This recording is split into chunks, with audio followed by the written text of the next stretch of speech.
deuxième rendez-vous de cette journée du mardi 12 mai 2026.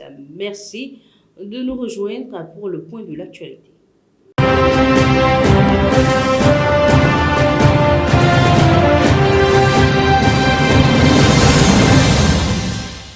Au menu de ce journal, les réflexions économiques autour de la dette publique au Sénégal, les inquiétudes de l'opposition face au recul démocratique au Tchad, les accusations de Human Rights Watch contre certains pays de l'Union européenne concernant l'exportation de logiciels espions, ainsi que la grave crise sécuritaire qui secourt actuellement Haïti.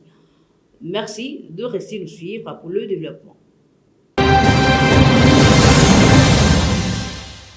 Nous ouvrons cette édition au Sénégal. Économistes, experts venus d'Afrique et d'Asie se sont réunis à Dakar pour réfléchir à des solutions face à la crise de la dette publique qui fragilise le pays.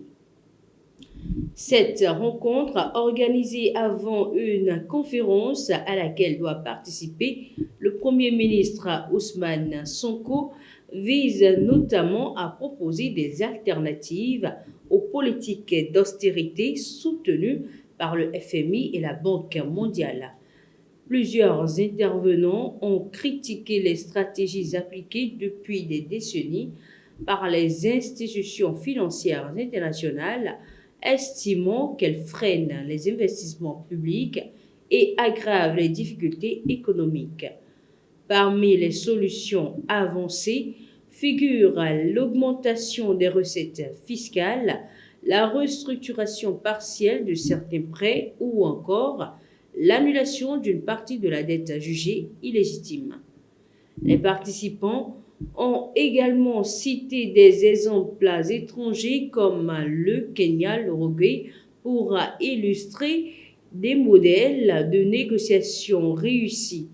Pour les organisateurs du forum, il est essentiel d'impliquer des experts afin de dépasser les débats politiques et d'aider les autorités sénégalaises à trouver des solutions durables et souveraines. Direction le Tchad à présent où la tension politique continue de monter après la condamnation de plusieurs opposants.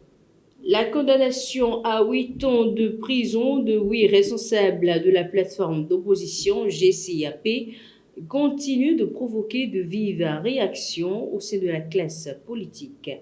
Plusieurs figures de l'opposition dénoncent un recul inquiétant des libertés démocratiques et accusent le pouvoir d'utiliser la justice pour réduire au silence les voix critiques.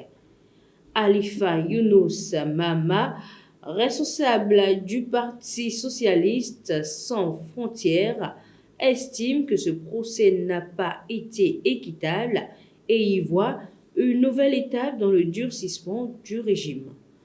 Selon lui, les opposants sont victimes d'une répression systématique marquée par des arrestations, des exils forcés et des intimidations. De son côté, l'opposant Albert Baimi Padaké affirme ne pas être surpris par ce verdict. Il accuse le parti au pouvoir, le MPS, de mener, je cite, une chasse aux opposants, fin de citation, depuis l'instauration de la Ve République. Il reconnaît également que ce climat politique nourrit désormais la peur au sein de l'opposition tchadienne. Sur un autre registre, un rapport de Human Rights Watch met désormais l'Union européenne sous pression concernant l'exportation de technologies de surveillance. Selon un rapport de Human Rights Watch, plusieurs pays de l'Union européenne auraient autorisé l'exportation de logiciels espions vers des États accusés de graves violations des droits humains. L'ONG pointe notamment la Bulgarie, la Pologne, le Danemark, la Finlande et la République tchèque. Ces technologies comprennent des logiciels espions et des systèmes d'interception des télécommunications capables de surveiller discrètement des appels, ou des appareils électroniques. D'après le rapport, certains de ces outils auraient été vendus à des pays comme l'Azerbaïdjan, les Émirats arabes unis, le Rwanda ou encore le Vietnam. Human Rights Watch craint qu'ils servent à surveiller ou réprimer des opposants politiques et des militants. Les États concernés affirment toutefois qu'aucune preuve d'utilisation abusive n'a été démontrée. De son côté, la Commission européenne rappelle que chaque État membre reste responsable de l'octroi des licences d'exploitation. Malgré un durcissement des règles européennes en 2021, l'ONG estime que les mécanismes de contrôle restent insuffisants pour empêcher les dérives liées à ces technologies de surveillance. On fait cap sur Haïti où l'insécurité continue de plonger des centaines de familles dans la détresse. Où la situation sécuritaire continue de se dégrader dans la plaine du cul-de-sac près de l'aéroport international Toussaint-Louverture, où les groupes armés multiplient les attaques et affrontements. Ces violences ont déjà provoqué la mort d'un employé de Rome Barboucourt, touché par une balle perdue et forcé des centaines d'habitants à fuir leur maison. De nombreuses familles déplacées, souvent avec très peu d'affaires, cherchent refuge dans des conditions précaires. Plusieurs habitants dénoncent l'inaction des autorités et réclament avant tout davantage de sécurité face à la montée de la violence.